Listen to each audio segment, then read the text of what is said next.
Welcome to Garage Talk, where the distancing is always social. I am your guest host, Nick Pemble, filling in for David Mort as I am interviewing the talented David Mort on his film, Wounds New and Old. David, how are you doing? I'm going for the simple demasking today because last time I did, I threw a mic across the room. Oh, simple demasking sounds like the right way to go. It does. Yeah. I am good. Thank you so much for letting me come on this show and talk, and thank you so much for taking on my duties this time. I'm very honored to do so. We also have two of the stars of the film here today, Chelsea Reel. Hi.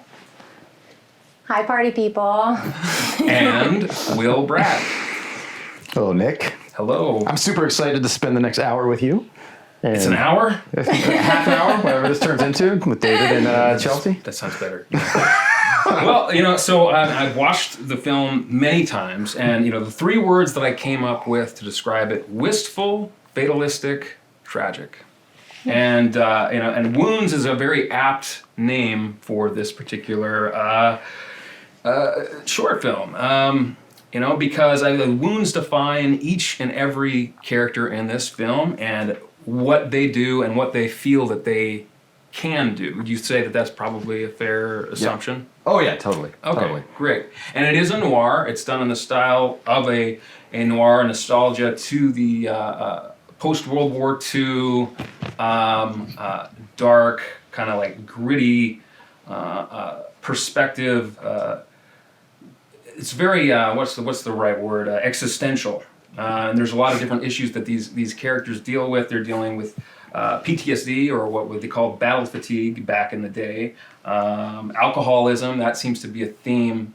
They're using that. When you guys were making this film, were these themes something that you were conscious of, or was this something that just you've watched so many noirs that it was such a subconscious thing that it just kind of took on a life of its own right out the gate? So I think that's a good question, because I think it was kind of yes and no. Like that genre is kind of full of people who are dealing with really extreme situations, and I think a lot of times, unlike a lot of the more modern films, the noir style lends itself to people who are very broken. For even the protagonists in those films have a lot of emotional problems. So I think there was some of that piece that, as we were working on the film, we knew that had to be kind of a part of it. The other piece that I think, for me at least, was so my wife is a very, very talented writer. She writes books and she writes films and TV shows, and she wrote the script pretty minimalist. So it was sort of like, here are these characters, here's a hint at who they are and kind of what motivates them.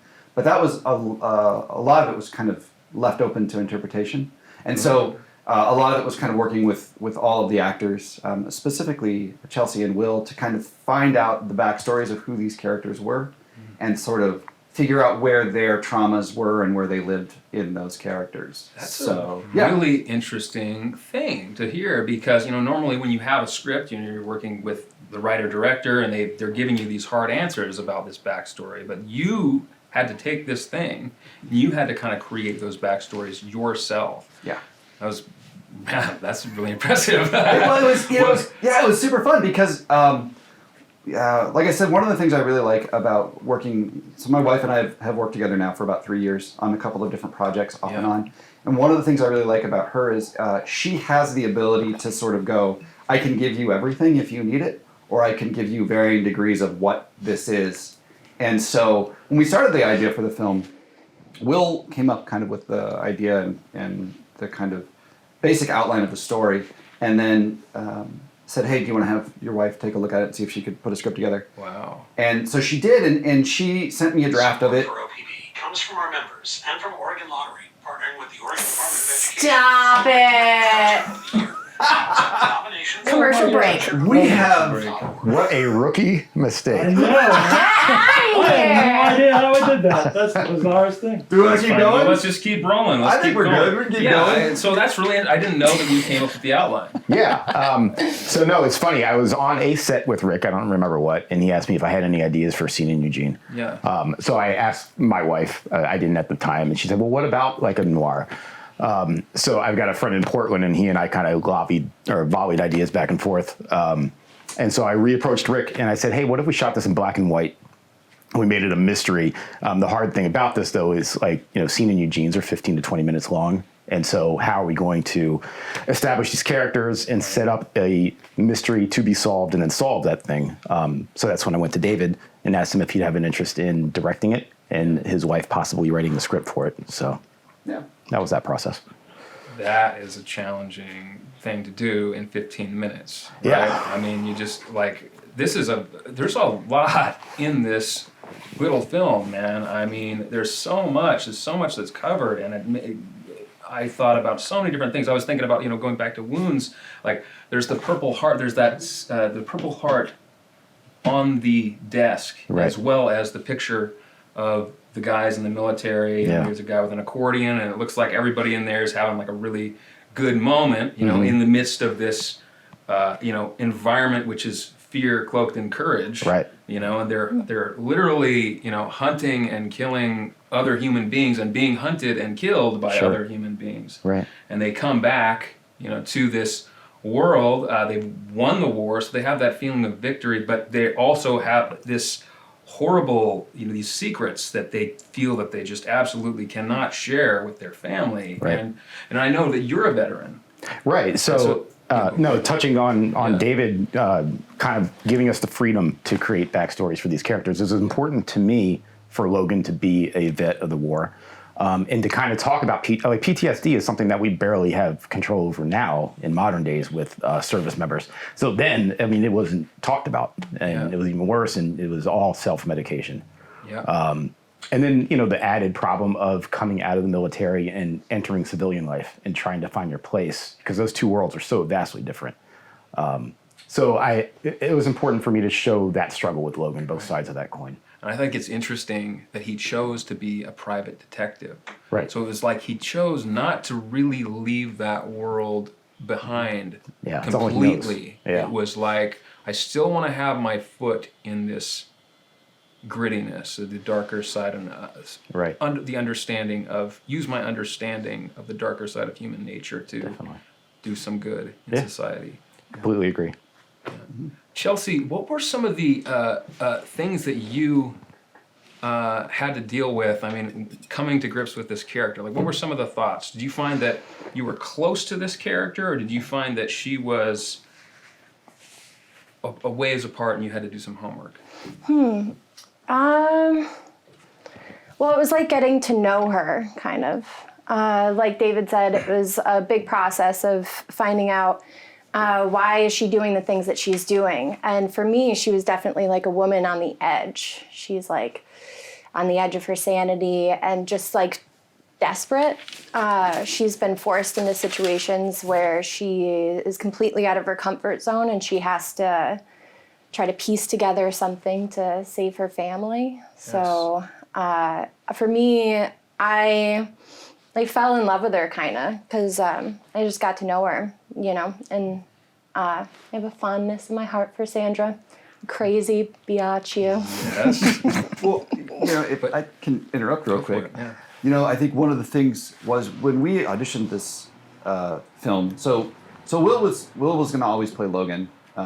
He kind of came up with the idea and was like, this is something he wanted to work towards. So Logan was always sort of secured. But one of the most important things I think you get to do as a director is cast a role. And I think a lot of times, at least when I was starting off as an actor, to me, it came down to, was I the best actor in the room? And if I didn't get cast, then it was because I wasn't the best actor in the room. And it's just not the case. The best advice I ever got on acting was from a coach who was like, you may be the best vanilla ice cream in the entire world. But you're still vanilla ice cream. You're still vanilla, and they want strawberry. And they want strawberry. Yeah. Exactly. Yeah. And it was interesting because Sandra was one of those roles that there was a lot there that I knew that character was going to have to do. Yeah. And so we auditioned quite a number of actors in town for that role, and we were lucky because Will was there at all those auditions, and everybody was great. Like everybody did just a wonderful job acting.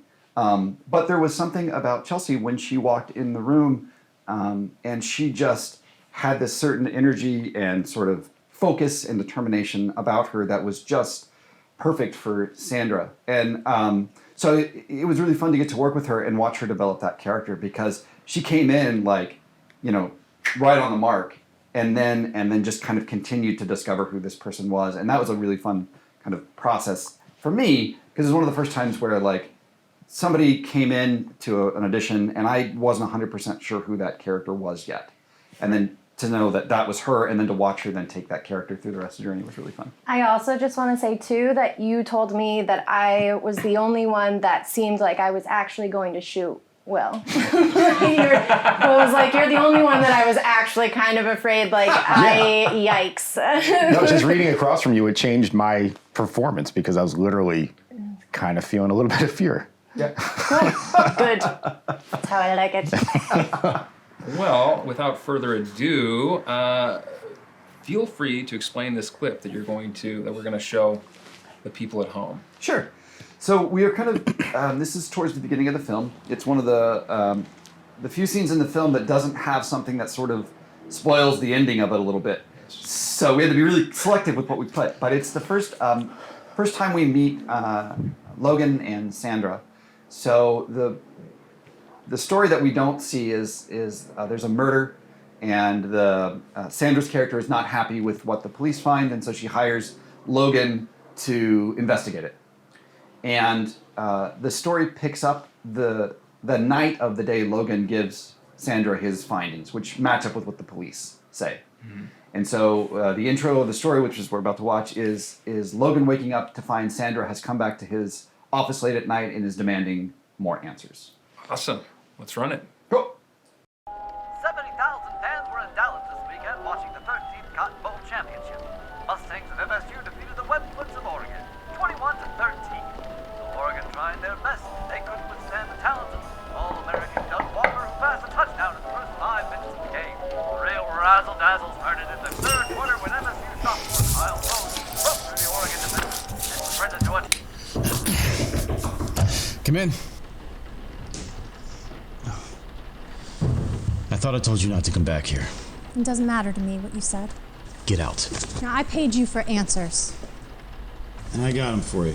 I don't want the answers that you found at the bottom of a bottle. I want the truth.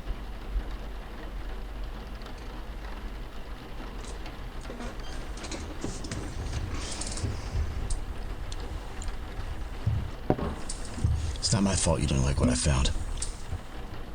Well, you must have missed something. I got everything there was.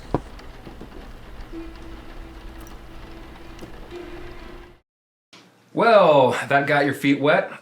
So one thing that people do not necessarily know about this particular film is that there were sets that were built for it. Yep. Take us through that process. So we shot this film in all the office stuff was shot in June of 2020, and so it was in the middle of the pandemic. We'd kind of cast it in January, rehearsed a little bit in February, and we were going to shoot it at the end of March, and then the pandemic hit and sort of everything shut down in our area. Wow. And so we took this like 3-month forced break. And then as kind of, we were realizing that number one, this was not going to be like a short hiatus. Right. And it was going to take some time. We started looking at how do we move forward with the project. And so that was really a conversation about the number of people present at filming. So we had to keep the crew small and try to have large spaces so we could distance. Right. And so then we started looking for different set locations. And the office, we couldn't find anything that met all those criteria and was within what our price range was going to be. Right.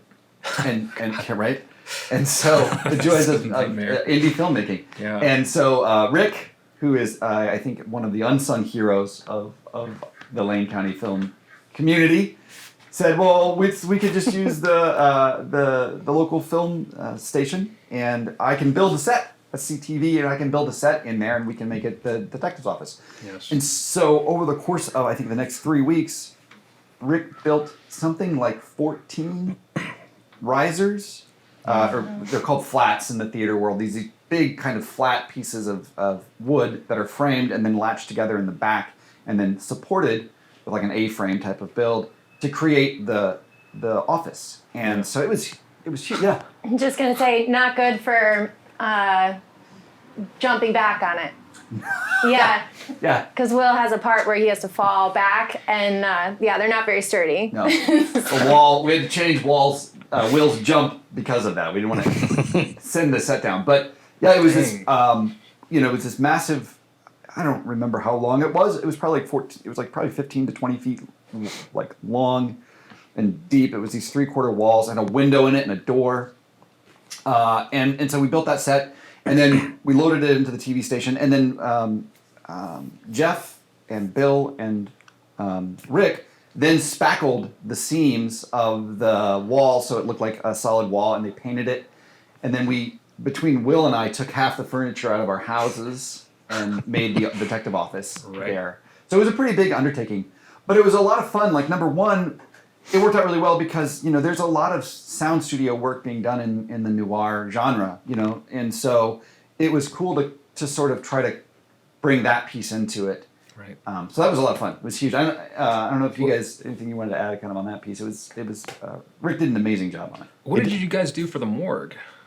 Oh, yeah. So that morgue is actually that same television station, but there's no walls or anything. So the only thing that exists on the background is a small desk with a light on it, and it's just these black curtains that are kind of covering the rest of the wall. Yeah.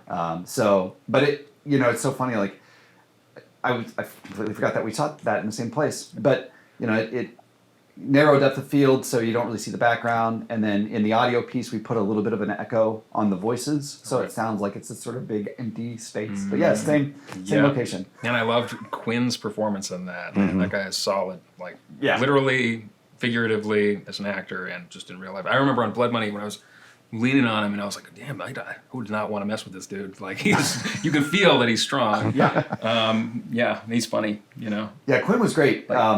So kind of early in the process, I kind of wanted to play the mortician. Like, I had a really specific idea about who this guy had to be, because in the noir genre and kind of in the tropes of that, there is always this sort of weird, odd, almost comedic role that has to happen somewhere in the film. Yes. And everybody that we auditioned was taking it very serious and very focused. And I was like, this guy needs to be a weirdo. And Rick kept going, he's like, it's a lot to act and direct at the same time. And he's like, and we're all kind of figuring things out still. I don't know if that's a great idea.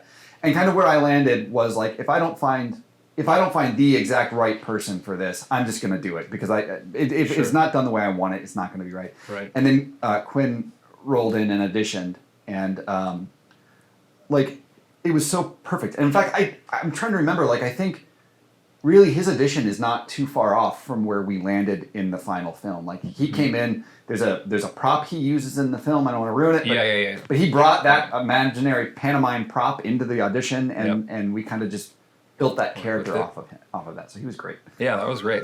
I also loved your little radio razzle dazzle blah blah blah blah blah blah. I enjoyed that very much. At that time, if you don't talk like this, no one's going to take you seriously or whatever. You can't be a man of the people.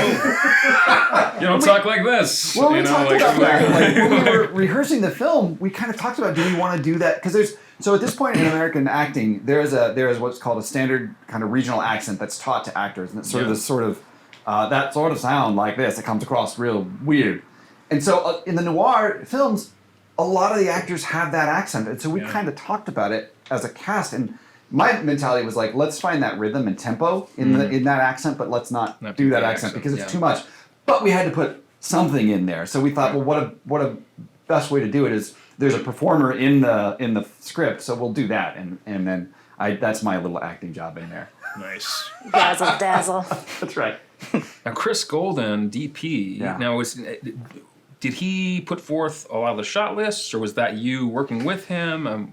Fill that out for me a little bit. It was sort of a combination of both. Yeah. And Rick was involved in that process too. Rick did the lighting on the film, and so the three of us worked together a lot to kind of figure that stuff out. I think I really, really, really enjoyed working with Chris for a lot of reasons. One of the reasons that I really enjoyed working with Chris was I think he and I had some very different ideas going into the project, like what it should look like and what it should sort of feel like.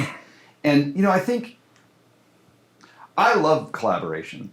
And I love collaborating with people who have really strong opinions about stuff. Because it ultimately becomes a better product. And it forces you to analyze your reasons and your vision for it. And that's really important. Yeah, and you can't improve, you know? Yeah, and it wasn't always really like comfortable. Like there were times I think I really irritated Chris because, you know, he would have this idea and I was coming in with like all of my preconceived ideas of what it should be. But, you know, the thing I'll say for Chris is Chris did an amazing job of, number one, I think it looks beautiful. Yeah. And all of my favorite shots in this film are either Rick or Chris shots. Like that's just, you know, like the stuff that's really pretty are ideas that they came up with. Chris had this idea kind of on the fly to do this shot at, there's a scene that takes place at a house and there's a mini bar. And it's one of my absolute favorite moments in the film. So good. And then just sort of the other thing I will say about Chris that I really enjoyed was Chris will argue his feeling until you say, no, that's the decision. And then he's like, okay, great, let's do it. And like, that's such an amazing like thing to have because to have somebody who's passionate and excited and cares about what they're doing. Yeah. But then at the point when it goes, okay, this is the direction we're going, to have that person then go, okay, I've made my case. You're either with me or you don't see it from that point, but you're the director, so we're going in that direction. So Chris, I have nothing but really like glowing things to say about Chris in that regard. Awesome. So what about the score? I mean, there's 3 separate pieces of music. Yep. How did you acquire those? I was a lot of work on my part, all alone, just... No. We... Because the independent film world is like 5 people wearing 12 different hats. Sure. Not only did Will act as one of the producers on the film, the guy who came up with the story for the film, the lead actor in the film, he also did the score of the film. And he spent, I think, probably as much time as I did editing the film looking for the music. That's very kind of you. It's true. No, I looked through some kind of film royalty-free options. I found a place online that allows you to take a song, they'll present a song, and then you can manipulate it from there. So you can dress down the orchestration, or you can give it a different feel. So I found 3 songs that I really liked a lot. Initially, I wanted this to be a jazz-based thing, because jazz is really important to me. I grew up playing trumpet. And especially the time period, I was really in love with the 40s and 50s when I was going through that whole jazz phase, but it just wasn't working. So I found some full orchestration pieces that I liked a lot, some simplistic piano things. And then for the rest of the film, I filled it in with some of my own playing and some of my own, I had some sample banks that I am a member of, and I kind of twisted those around to fit, you know, what we had going on visually. So great, man. So yeah, so I'm happy with how it turned out. I wanted to ask you, what was it like working with your son? So I'm glad you asked. That was very cool. There was a scene on a porch where his character and mine are talking. And that's probably the most special moment for me. And another reason is he's playing with some props. We found some 40s and 50s Little Green Army men on eBay. But another one of the props is a train. It's from a Lionel train set. And that particular train was made in 1949, which is when this film takes place. And that belongs to my dad. So it was kind of neat having like kind of 3 generations somewhat involved in one scene. That's really awesome. Man. So it was cool. Wow. And it really sparked a fire for him. I think he's got a legitimate interest in acting now. This was his first gig. And working with David was a big deal. David was super patient with him and got him from a certain place to, you know, where we see him in the film, which was leaps and bounds from when he started. So. Awesome. That's great to hear. So good. So cute. And Chelsea was fantastic. I mean, Chelsea plays his mom, so yeah. So that relationship kind of sparked right away. Yeah, how was that? I mean, you have this relationship to this young man who is now your son, and then you also have this relationship to your husband. Yeah. And how was it like finding the feelings, finding the emotions, and relating to that particular circumstance? Well, they're both so great. They're like genuinely good people. So it's easy to like get a conversation started and build rapport. I remember Colin, my son, was in his audition. He was like a little nervous because he has to hold a gun and the other stuff. I don't want to get into that too much, but he was afraid and just being like, "Yo, you're doing great. Like it's awesome. Like he's just an actor. Yeah. Don't be afraid." And that reminds me, he was trying to interject a point. Everybody was talking, all the actors and David, and he was trying to say something, but he just got completely overrun just by everybody else talking. Sure. But Chelsea noticed it, and she stopped everybody. She was like, "What were you saying?" Yeah. And that went a huge way with him, as far as being in love with you and working with you. Yeah. He's so sweet. Yeah. Yeah. Like father, like son. Oh, stop it. Stop it, you. And Michael too was really great to build a rapport and then like kind of find your way into that. You know what I mean? Yeah. Yeah. Awesome. So it's easy with good people. Yes, it is. Well, with that, folks, I think that we pretty well covered this thing. And I hope you viewers go in and tune in and enjoy. Thank you. Thank you, everybody, Thank for coming you. out. Thanks, Nick. Thanks, Appreciate it. David. Appreciate it. Thanks, Rick. Thanks, Nick. Yeah. Guest host extraordinaire. Thank you.